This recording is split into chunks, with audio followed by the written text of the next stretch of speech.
Eu queria ter feito esse vídeo, postado esse vídeo na quarta-feira, na verdade, mas acabou sendo bem mais corrido do que eu gostaria que fosse. E por conta disso eu tô gravando na noite de quarta-feira, antes do jogo da Libertadores entre Racing e Flamengo, inclusive. Acabando esse vídeo, eu já vou ver o jogo, enquanto edito o vídeo. Dito tudo isso, é um assunto muito importante pra ser comentado. Eu acho que esse é um assunto que precisava ser comentado nesse canal. Eu fiz um vídeo, um shorts no Clube da F1, comentando um pouco, passando por cima. Só que, querendo ou não, pelas limitações do que é o shorts, né, do que o tempo que é permitido de se gravar aquele conteúdo, eu não pude entrar em detalhes tanto quanto eu gostaria de entrar.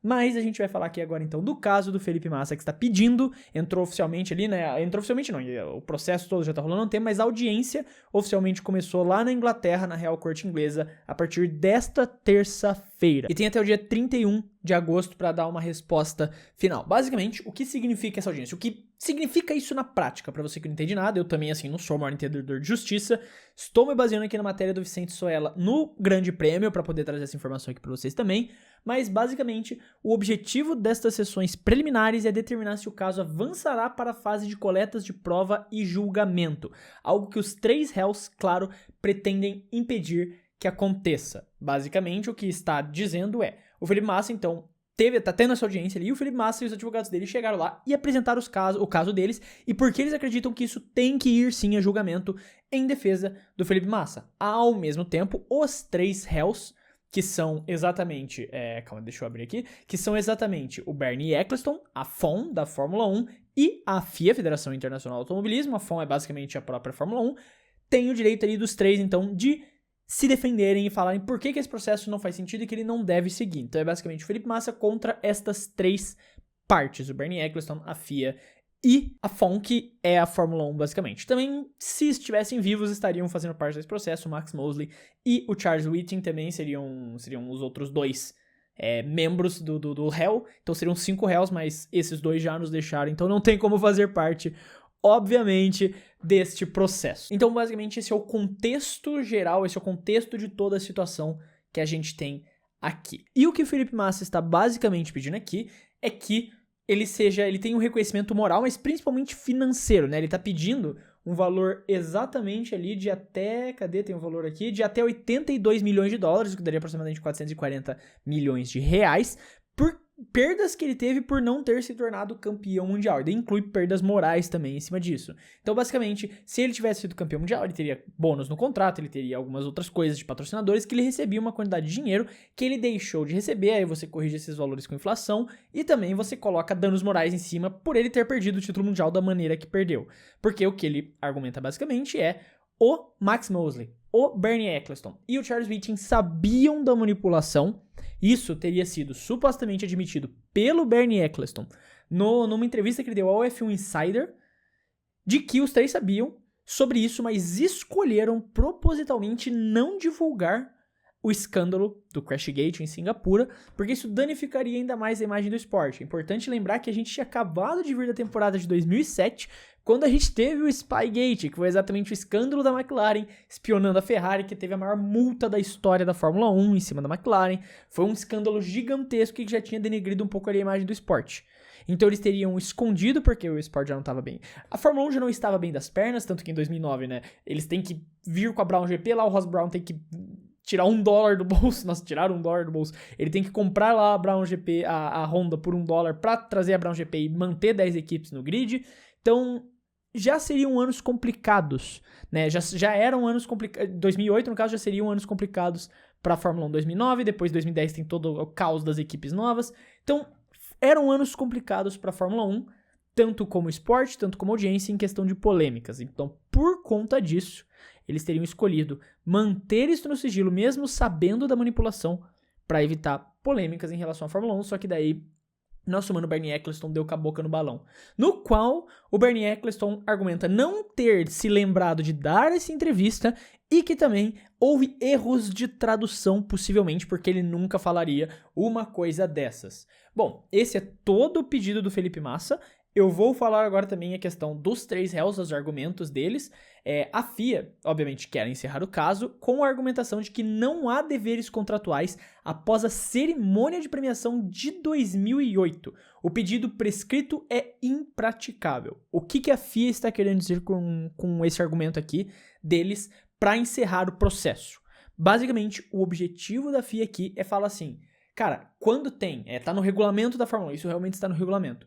Depois que tem a cerimônia de premiação, porque assim que acaba a corrida e o Hamilton é campeão, ele é campeão, mas ele ainda não é oficializado, não está escrito como um campeão dentro da FIA. Isso só acontece depois que acontece a cerimônia de premiação da FIA, e aí sim, quando o campeão mundial recebe o prêmio na cerimônia de premiação da FIA, ele é oficializado como campeão mundial. Isso também dá um tempo para a FIA poder analisar possíveis irregularidades. Vai que, sei lá, descobre que na última corrida a McLaren estava com um carro ilegal, né? Vindo do último ano não era impossível também. Mas vai que eles descobrem que na última corrida lá no Brasil tinha um carro ilegal para a McLaren. Ele seria desclassificado e o Massa seria campeão. Então, o campeão mundial, na teoria já era o Hamilton, mas na prática ele só é definido depois do que a FIA escreve lá, né, entrega o troféu e escreve lá no papel, agora tá oficializado, para dar tempo de fazer essa análise. Só que no regulamento diz, depois que um campeão mundial é escrito, definido, não pode mais ser alterado. Então o argumento da FIA principal é, não tem o que fazer. O regulamento do esporte diz que depois que um campeão mundial é anunciado, não pode ser mais mudado, independente do que se descubra, independente do que se saiba sobre ele. Esse é o argumento da FIA e eu acho um argumento meio ridículo, essa é a verdade, porque assim, FIA, com todo respeito, você não está acima da lei. Você não está acima de injustiça. E que o esporte, principalmente por ser um esporte global, entra em muitas áreas cinzentas e tal, mas esse é um argumento bem fraco porque, assim, você não está acima da justiça. É óbvio que tem que haver um motivo para isso, não adianta só chegar e falar também, não, tem que mudar ali. Mas tendo um motivo justificável e a justiça ordenando, você não pode falar que seu estatuto é imutável, sabe? Você não é um país, você não pode ter uma cláusula pétrea acima de uma lei de qualquer país. Você não é mais poderosa que um país, apesar de ser mais poderosa que vários, querendo ou não. Então esse é o argumento da FIA. Agora, o argumento do Bernie Ecclestone, um dos 3 réus, né, é de que, é o que eu falei lá, né, da questão da tradução errada, esse ponto eu já levantei, mas principalmente aqui de que Massa sabia desde 2009 sobre a manipulação e seu pleito é publicitário. A busca do Felipe é simbólica e sem base legal. Então, basicamente, o que a defesa do Bernie Ecclestone está acusando o Massa é ele só tá querendo aproveitar hype agora, aproveitar a mídia pra sair como bonzinho. É basicamente o que a defesa do Bernie Ecclestone tá querendo dizer. De que ele já sabia sobre isso desde 2009, mas ele só quis agora porque tá dando mídia. Porque o que pra mim também é um argumento meio sem sentido, porque assim, obviamente todo mundo sabia desde 2009. Todo mundo sabia o que aconteceu em 2009. Mas assim, naquela época não fazia necessariamente sentido ir atrás de uma ação legal por conta do regulamento da FIA ali. Tipo, a FIA falou, depois que a gente escreve um campeão não tem como mudar. E na teoria não se sabia que o Bernie Ecclestone, que a F1 e que a FIA sabiam. Ninguém sabia que os 3 ali, mais o Max Mosley, o Max Mosley já sendo a FIA, né, e o Charlie Whiting, podemos dizer que representava de certa forma a Fórmula 1, apesar do Ecclestone também ser a Fórmula 1 na época, todos eles já sabiam sobre isso. Só que não tinha como você saber que eles sabiam. Então não fazia sentido. Tipo, pro Massa falou, foi manipulado, mas já faz um ano, ninguém sabia sobre isso, o resultado já acabou, infelizmente fui roubado e agora é a vida, né? Vamos seguir. Bola pra frente. E também ele era piloto da Fórmula 1 na época, isso poderia ter complicações com a carreira dele, é um ponto que tem que ser levado em conta. Então, é outro argumento que, pra mim, não faz tanto sentido lógico. Agora, o argumento da Fórmula 1 é Massa perdeu por mérito esportivo, não por fraude. O processo é inútil e fora de prazo. Cara, a Fórmula 1 mandar esse daqui talvez seja o mais ridículo dos 3, porque os outros 2, você consegue encontrar um fundo do motivo de onde eles estão tirando a argumentação, apesar de eu não concordar. Agora, a argumentação da Fórmula 1 pra mim é ridícula, de que perdeu por mérito esportivo, não por fraude, sendo que a Fórmula 1 sabia da fraude. Supostamente, né? Não foi comprovado em julgamento, então eu não posso afirmar. Mas a Fórmula 1 supostamente sabia dessa fraude e mesmo assim fala que foi por mérito esportivo e não por fraude. Claro que teve o problema nos boxes, mas se não fosse a fraude, os boxes nunca teriam acontecido. Então tem todo essa questão legal pra se dizer, e eu acho que esse é o argumento mais ridículo de todos esses. E assim, falando como alguém que não tem conhecimento nenhum de justiça, muito menos da justiça britânica, eu acredito que olhando as argumentações e vendo o que cada um está pedindo, né, o Massa para que o processo siga e os 3 réus para que ele não siga, para mim o Massa tem total condição de seguir com esse processo.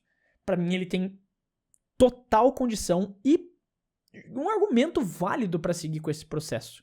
Porque as 3 entidades, né, no argumento dele, no que os advogados têm e as provas que eles têm, é de que as 3 partes sabiam sobre a manipulação e escolheram não fazer nada. Essa é uma situação totalmente diferente, porque quando você descobre uma manipulação de um campeonato que já acabou, um campeonato que já foi, e que as entidades que estavam no controle não tem nada a ver com isso, não tem muito o que você pode fazer. Porque já foi. A regra é, tudo bem, teve o roubo ali, se a gente fosse investigar de forma rigorosa, era pra ter excluído a corrida, mas ninguém tinha como saber. Ninguém sabia que aquilo aconteceu, o Hamilton já tá escrito como campeão. Massa, é uma pena, mas infelizmente já aconteceu. E também, né, o pessoal fala que ele sabia desde 2009, mas 2009 Massa também tava numa situação complicada. Ele teve o acidente dele, né, também teve outras questões que aconteceram em 2009. Mas não. O caso é, eles sabiam e escolheram não agir. Então eles sabiam daquilo, escolheram não investigar, escolheram não realizar uma punição, mesmo sendo contra as regras do esporte. O que aí sim é um caso pra você levar essa investigação. Então o Massa ele tem total razão, ele tem total caminho e pra mim tá certo em perseguir esse julgamento. E de novo eu não tenho conhecimento da lei inglesa, não sei se eles vão aprovar ou não, mas eu acredito que tem a total capacidade de seguir pra frente. Agora, sobre o resultado, né? Eu postei o vídeo, eu li opiniões, eu li comentários assim e tal. O foco principal do Massa é a compensação financeira, mas ele está atrás sim também do reconhecimento do título, né? Ele quer principalmente a compensação financeira das 3 partes, mas principalmente mas também o reconhecimento do título que foi tirado dele, caso a corrida tivesse sido anulada por manipulação. O Hamilton não teria feito os pontos que fez em Singapura, daí não mudaria nada pra ele, né? Porque ele não fez pontos por contra a cagada da Ferrari nos boxes. Ele teria, então, sido o campeão mundial de 2008. O que eu acredito que seja o caminho correto, para caso ele vença essa argumentação, e ele receba de forma justa o valor, porque ele tem que receber. Para mim, o correto é que ele receba esse valor, porque é uma indenização, ele perdeu realmente. Por conta de tudo isso, por conta dessa manipulação, ele deixou de ganhar uma grana violenta e 400 mil reais ninguém recusa, não importa o quão rico você seja, né? 400 mil reais ainda são 400 mil reais. Agora, a questão do título, caso seja algo que vá pra frente, pra mim, o correto a seguir nesse caminho seria reconhecer tanto ele quanto o Hamilton como campeões mundiais. O próprio Felipe Massa já disse que não está indo contra o Hamilton, inclusive o próprio processo aqui não envolve o Hamilton, porque ele já disse que o Hamilton não tem nada a ver com a história. O Felipe Massa já disse, cara, o Hamilton não tem nada a ver com a história. Né, eu vejo muita gente, inclusive nos comentários do vídeo shorts que eu fiz, não só no YouTube, mas nas outras redes sociais que eu posto também, falando, tipo, não, que daí o Massa manipulou, né, sabe, umas teorias da conspiração maluca, com o próprio Massa falando, tipo, cara, eu não tenho nada contra ele. Ele fez o trabalho dele, se eu tipo, ele não falou isso, mas eu tenho certeza que é algo que ele pensa, tipo, se eu tivesse no lugar dele, eu faria a mesma coisa. Sabe? Se eu tivesse no lugar do Hamilton, eu faria exatamente a mesma coisa, porque não tá errado. Você aproveitou a oportunidade que apareceu. Sim, sabia. Ele não tinha como saber do acontecido, ele não tinha como saber da manipulação que tava rolando em Singapura. Então, o mais correto para mim é que os dois sejam considerados como campeões mundiais em 2008. Seja feita uma exceção, caso o Massa vença o caso, seja feita uma exceção para a temporada de 2008 em que se tenham 2 campeões mundiais, o Hamilton. Porque, considerando o cenário que ninguém sabia o que estava acontecendo, que é o caso do Hamilton e do Massa, na pista o Hamilton venceu. Mas descobrindo isso daí, cara, o Hamilton já fez a carreira toda dele em cima daquilo. Todo mundo sabe que em 2008 o Hamilton é o campeão mundial. Principalmente aqui no Brasil, a gente sabe, mas é o primeiro título do Hamilton, então é um dos títulos mais famosos dele também. Tem já uma ligação de peso em cima do título ser do Hamilton. Então mantém o título dele e dê o título de 2008 dividido com o Felipe Massa porque foi tirado dele. Esse título também era pra ter sido do Massa. O Massa era pra ter sido o campeão de 2008 e isso foi tirado dele. Porque, seguindo a lógica, aquela corrida era pra ter sido excluída. Porque foi uma corrida manipulada. Eu entendo o argumento também de quem fala, não, só a Renault tinha que ser desclassificada. O que eu concordo também, a Renault tinha que ser desclassificada do campeonato por contra aquilo. E a vitória do Alonso também tinha que ser sido descontada. Ele tinha que voltar pra 31 e não manter 32 vitórias como ele tem. Mas isso não vai mudar, isso vocês podem ter certeza que não vai mudar. Só que a corrida deveria ter sido cancelada. pela manipulação de resultados. A corrida não deveria ter acontecido porque foi uma corrida manipulada, independente de tudo. Então, no mais é isso que eu acredito. Eu acredito que o Massa tem um argumento contra os 3 argumentos que estão dando contra ele, e eu acredito que ele deve ir atrás, deve pedir pelo menos a compensação financeira, e no caso do título, eu acredito que esse deve ser o caminho. Uma divisão de título entre os 3, eu fiz 3 aqui, entre os dois, Hamilton e Massa, os dois sendo considerados campeões de 2008, o Massa por conta de tudo, pela reparação histórica e tudo que aconteceu, e o Hamilton para ser justo também com a carreira que ele construiu a partir desse primeiro título mundial. E no mais é isso, é um tema bem complicado, é um tema cheio de vertentes, é um tema legal que também aí envolve um desconhecimento meu. Eu sou, apesar de ser da área de humanas, eu sou publicitário formado na faculdade, não advogado. Então, as partes legais, eu posso ter cometido algum crime. Se você é advogado e acompanha esse canal, me desculpa se eu mastiguei a lei na sua frente, mas eu tentei, dentro do meu conhecimento, falar o que eu poderia falar. É isso, quero saber sua opinião também, deixa nos comentários.